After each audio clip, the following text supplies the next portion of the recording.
गोवर्धन पर्वत ने भारतवर्ष से पश्चिम दिशा में शलमली द्वीप के भीतर द्रोणाचल की पत्नी के गर्भ से जन्म ग्रहण किया। उस अवसर पर देवताओं ने गोवर्धन के ऊपर फूल बरसाए।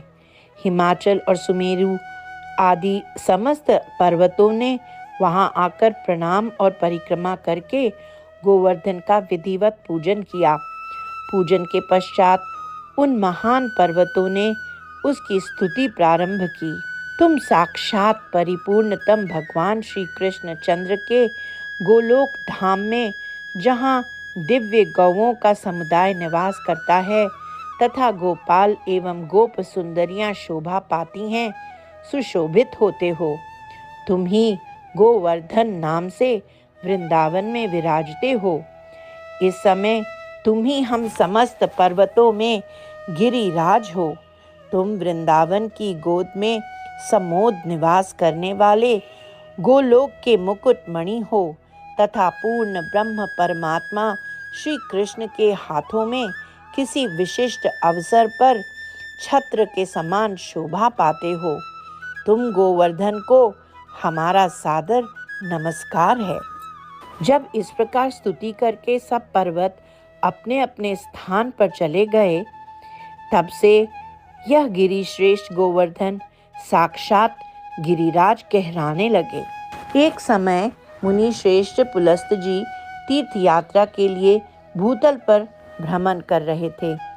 उन महामुनि ने द्रोणाचल के पुत्र श्याम वर्ण वाले श्रेष्ठ पर्वत गोवर्धन को देखा, जिसके ऊपर माधवी लता के सुमन सुशोभित हो रहे थे। वहां के वृक्ष फलों से के भार से लदे हुए थे। निर्झरों के झरझर शब्द वहां गूंज रहे थे। उस पर्वत पर बड़ी शांति विराज रही थी। अपनी कंदराओं के कारण वह मंगल का धाम जान पड़ता था। सैकड़ों शिखरों से सुशोभित वह रत्नमय मनोहर शैल तपस्या करने के लिए उपयुक्त स्थान था।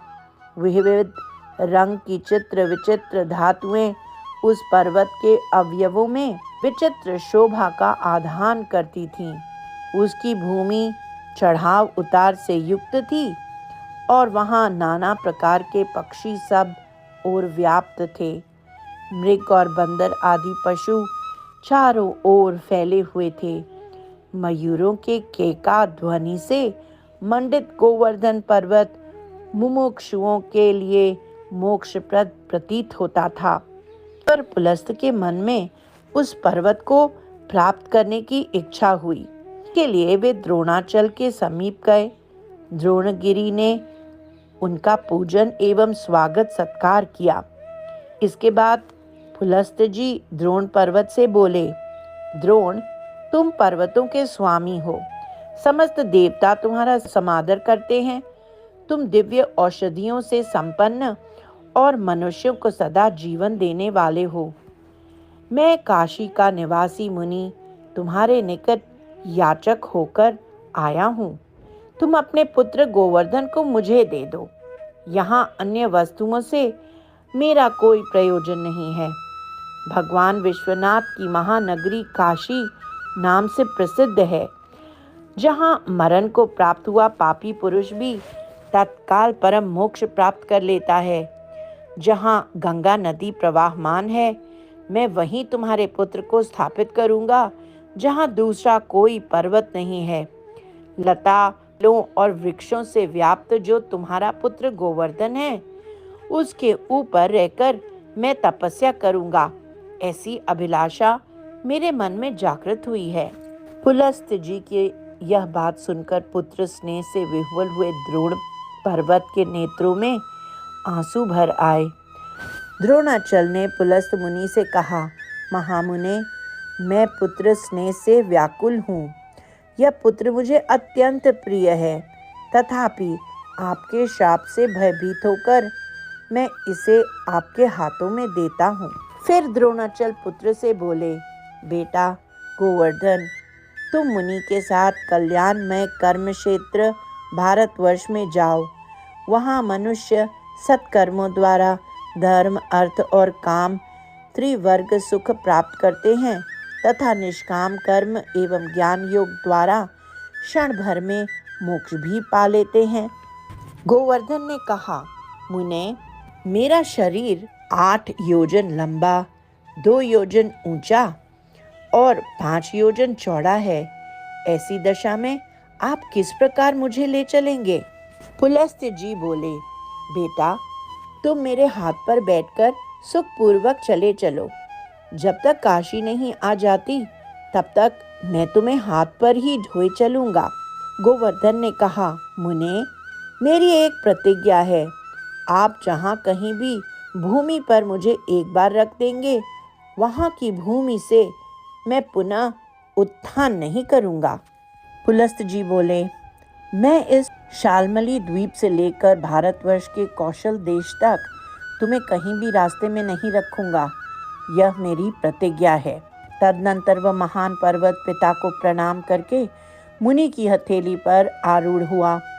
उस समय द्रोण पर्वत के नेत्रों में आंसू भर आए। उसे दाहिने हाथ पर रखकर पुलस्त मुनि लोगों को अपना तेज दिखाते हुए धीरे धीरे चले और ब्रजमंडल में आ पहुँचे। गोवर्धन पर्वत को अपने पूर्व जन्म का स्मरण था।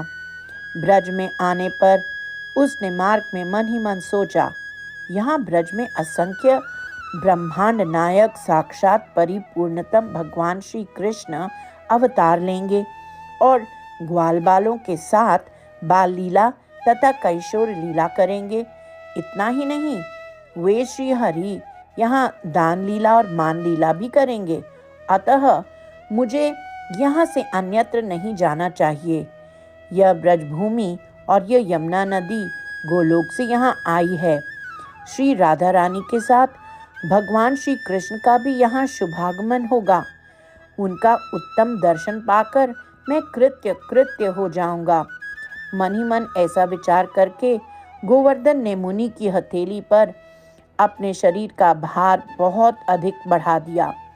उस समय मुनि अत्यंत थक गए। उन्हें पहले ही कही हुई बात स्मरण नहीं रही। उन्होंने पर्वत को हाथ से उतारकर ब्रजमंडल में रख दिया। भार से पीड़ित तो वे थे ही, लघु शंका से निवृत्त होने के लिए चले गए। शौच क्रिया करके जल में स्नान करने के पश्चात मुनिवर पुलस्त्य ने उत्तम पर्वत गोवर्धन से कहा, अब उठो।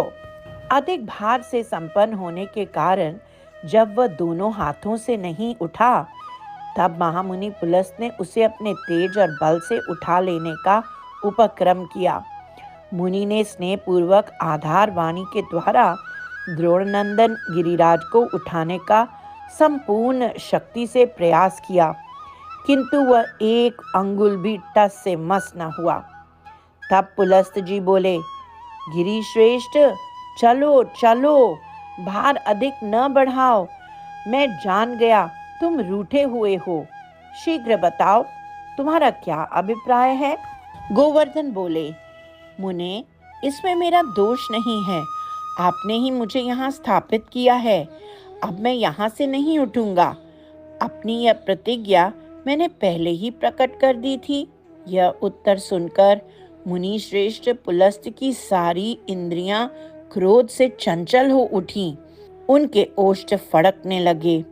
अपना सारा उद्यम व्यर्थ हो जाने के कारण उन्होंने द्रोणपुत्र को शाप दे दिया, पर्वत, तू बड़ा ढीठ है। तूने मेरा मनोरथ पूर्ण नहीं किया, इसलिए तू प्रतिदिन तिल तिल भर क्षीण होता चला जाएगा। इस प्रकार शाप देकर पुलस्त्य मुनि काशी चले गए। उसी दिन से यह गोवर्धन पर्वत प्रतिदिन तिल तिल करके क्षीण होता जा रहा है। तब तक भागीरथी, गंगा और गोवर्धन पर्वत इस भूतल पर विद्यमान हैं, तब तक कली का प्रभाव कदापि नहीं बढ़ेगा। गोवर्धन का यह प्रकट चरित्र परम पवित्र, रुचिकर और अद्भुत है और मनुष्यों के बड़े बड़े पापों का नाश करने वाला है। यह उत्तम मोक्ष प्रदान करने वाला है। इसमें कोई आश्चर्य की बात नहीं है। गिरिराज धरन की जय। गोवर्धन नाथ की जय।